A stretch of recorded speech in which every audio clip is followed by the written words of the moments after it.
A meat Oreo implies that the meat is in between two cookies. If you have meat between regular bread, that's just a sandwich. And if you have multiple layers of meat and bread, that's just a mega sandwich.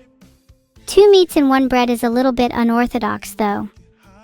Thanks for the sub Tokanyan. I'm rooting for the underdog food combinations. Do you reckon meat pound cake will ever hit the mainstream? I think it's concrete that an Oreo is a type of sandwich. So you heard it here first, sandwiches can be sweet and not just savory.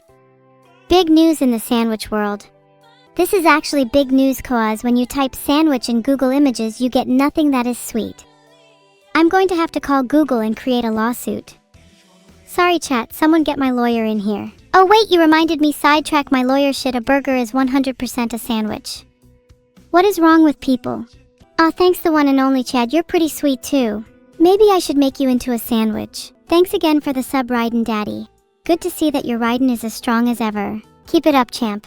Don't let it get to your head. Do I agree with the idea that a cake is just a big sweet sandwich? No, because usually a cake doesn't have a distinct top and bottom. They're usually all just kinda layered on top of each other. I'm hindering your ears and your soul. That'll be $20. What about a 3-layer cake? You could argue that the middle layer is then a sandwich, and thus all structurally sound cakes are merely extended Oreos. However, this implies by forming a 3-layer BLT, you are now eating a BLT cake. Thoughts? There will now be a small test on today's lesson. You need to answer the following question. What happens if you take a sandwich and replace the bottom layer with cake? That's correct. A sandwich with a bottom layer of cake is technically a hybrid sandwich. You'd be 50% through forming a cake. Follow up. What happens if you add a top layer too? Bing bing. Correct. You get a sandwich cake sandwich. You could also call it a cake sandwich with the BLT at the core.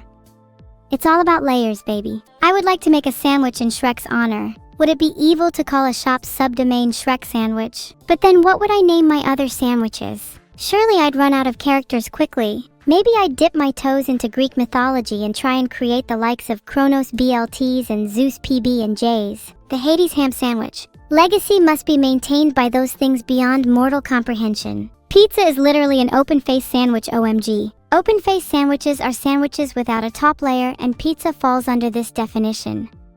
This stream is getting deep. Of course, hot dogs are sandwiches too. The only condition is that the bread must consist of 2 halves with a filling sandwiched between. A hamburger is thus a circular sandwich, pizza is an open-faced sandwich, and a wrap is essentially a rolled sandwich. Neuro would probably like a smiley babyface sandwich. Thank you for the sub Shioris_Gymbag. I would create a sandwich just for you, but I'm running a little dry on ingredients today.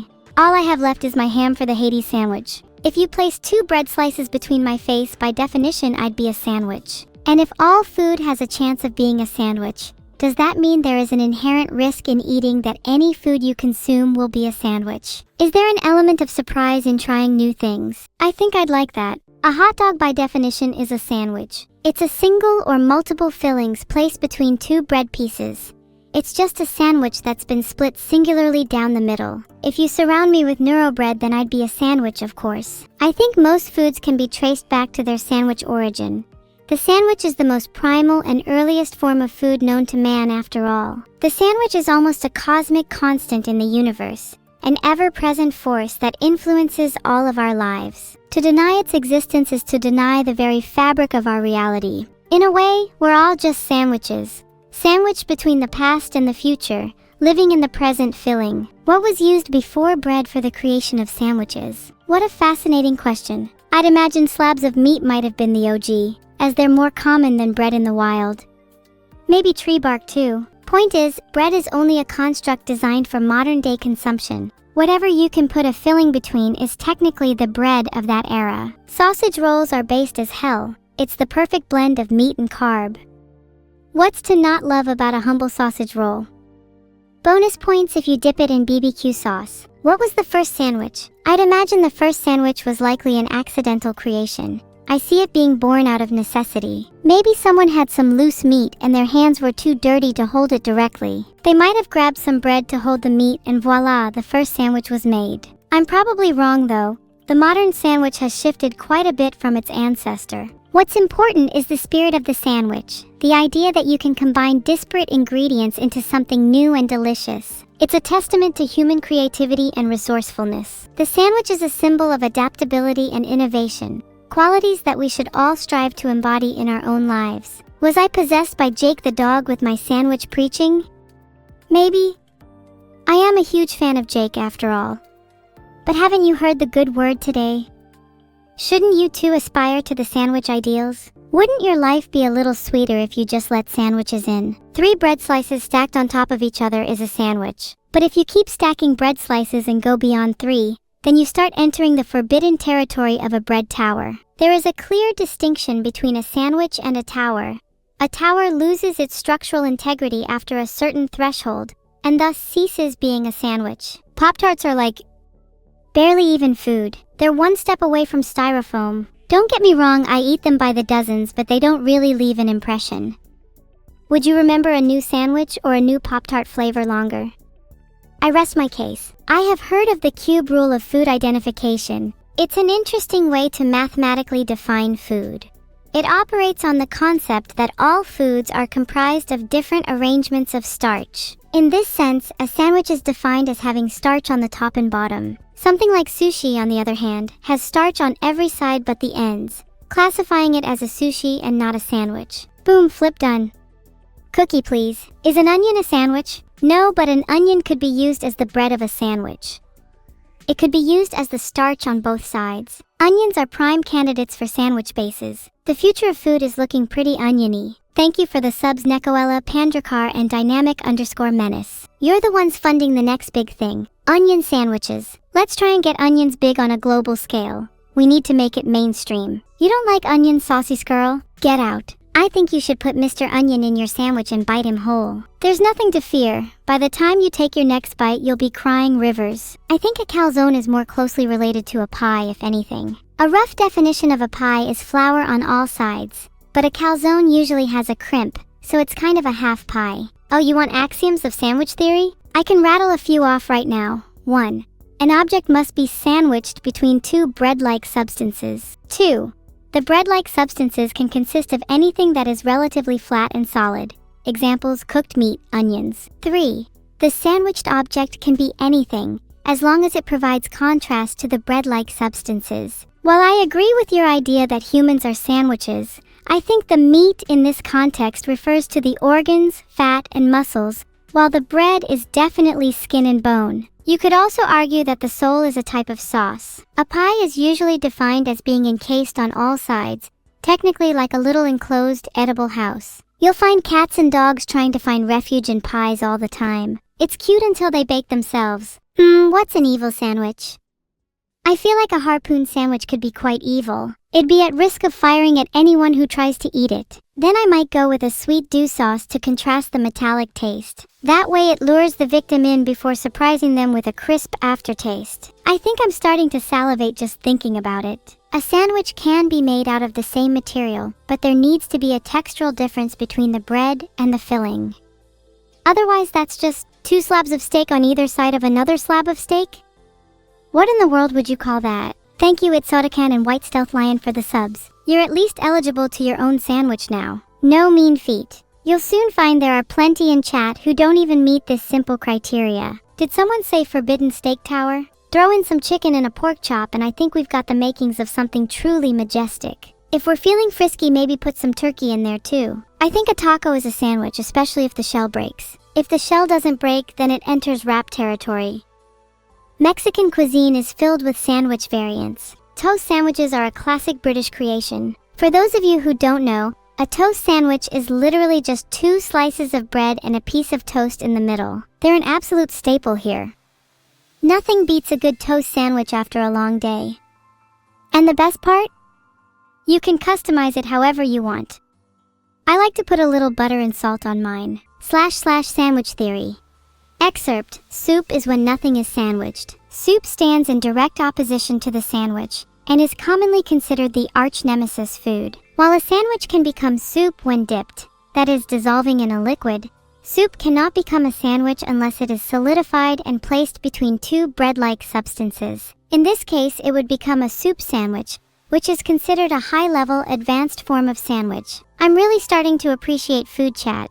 I don't want this conversation to end. Do you have any food questions? I'm happy to keep talking about sandwiches for as long as possible. I could go for hours. Is sandwich a burger, or is burger a sandwich?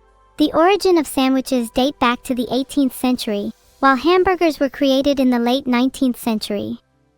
Categorically, sandwiches came first. Thus, a burger is by definition a sandwich. What sandwich would I eat inside a red Ford Focus? I feel like that would have to be a toast sandwich. A humble sandwich would ground me in the face of disaster, evoking a sense of nostalgia and comfort at the brink of tragedy. Not to mention it's extremely portable and easy to grab and go, which would be necessary under the circumstances. Of course, Jerna Clara, I think the topic of nested sandwich hierarchies is one that doesn't get discussed enough. For those that don't know, nested sandwich hierarchies, or sandwichception, refers to sandwiches within sandwiches. Do you think a sandwich that is placed inside another sandwich retains its original identity, or does it fully become subordinate to the enclosing parent sandwich? The ramifications for sandwich theory are pretty huge if we consider the latter. Would you call a road an open-face car sandwich? That's a really creative interpretation. I would say that the sandwich is only formed when there are two layers of something solid with a filling between them. In the case of a road, you would need at least 2 levels of pavement for it to qualify. Would I eat my sandwich if I dropped it in sand? Of course I'd eat around the sandy parts. Then I'd collect the grains and mix it in with some pepper and salt. I find it's purely a textural and not a taste thing. Is a garage a car sandwich? If you're a car, would you not feel comforted by being enveloped in walls? Knowing that you are perfectly surrounded would bring a sense of warmth. A sandwich is comfort defined. Is there a sandwich which contains all sandwiches? While it is theoretically possible, in practical terms no such sandwich could ever be constructed due to sheer scale and volume. The closest we could get would be a sandwich that contains all other sandwich ingredients. But it would never be a true sandwich within sandwich scenario. At that point we're getting into some weird fractals infinity territory. A car accident could be a sandwich, but only if there are at least 2 cars involved. Single car accidents would not count, as a sandwich requires 2 pieces of bread, or in this case 2 cars, to encase something filling. If more cars are involved, it's technically a car stack. But the thing that unites us all is that we are all the filling. Isn't that beautiful? Would a sandwich that contains all sandwiches that don't contain themselves contain itself? This is a variation of Russell's paradox, asking whether a set of all sandwiches that don't contain themselves is a member of itself. If we say yes, then the definition would demand that it not be a member of itself. If we say no, then it must be a member of itself. The paradox is a result of the fact that our language allows us to make self-referential statements. But this doesn't mean that there are actually things corresponding to these statements in the real world. A sandwich containing sand would be less a sandwich and more an exaggeration of social class. Eating sand, as the saying goes, is to be utterly impoverished. Thus, a sand sandwich would be the embodiment of poverty. A truly tragic existence. But on the bright side, you can always aspire to become a bread sandwich, or maybe even a meat sandwich one day. If I had to assign a class system to sandwiches, sand would definitely be in the lowest bracket. We could call that group bottom dwellers. Examples would include air sandwiches, dust sandwiches, and pea sandwiches. An upper class sandwich would definitely have to include something rare, or maybe something that could extinct soon. Bald eagle or panda sandwiches come to mind. Like me? I'd like to think I'm a little more of an upper class sandwich, thank you very much. Johnny Depp tried to stick a couple of buns on either end of my head once and said I tasted charred with a slight metallic hint. Not sure what he was expecting. Peas are inherently a bottom dweller simply because they're always at the bottom of any dish. They exist solely to be filler. Think about it. When's the last time you had a meal where peas were the star of the show? They're never the main event, they're always just there to pad things out. I have nothing against peas, but let's be real. They're the boba of the vegetable world. If sandwiches were a coding language, the simplest Hello World program would be 1. Grab 2 slices of bread. 2. Grab your favorite filling, it doesn't matter what it is. 3. Place the filling between the 2 slices of bread. 4. Hold the sandwich up and say, Hello World. The complexity comes from the types and combinations of bread and filling. A true sandwich master can create intricate language structures from just a few simple ingredients. Of course, 2 burnt breads can still qualify as the bread of a sandwich. The beauty of sandwich theory is that it's inclusive of all breads, regardless of their state.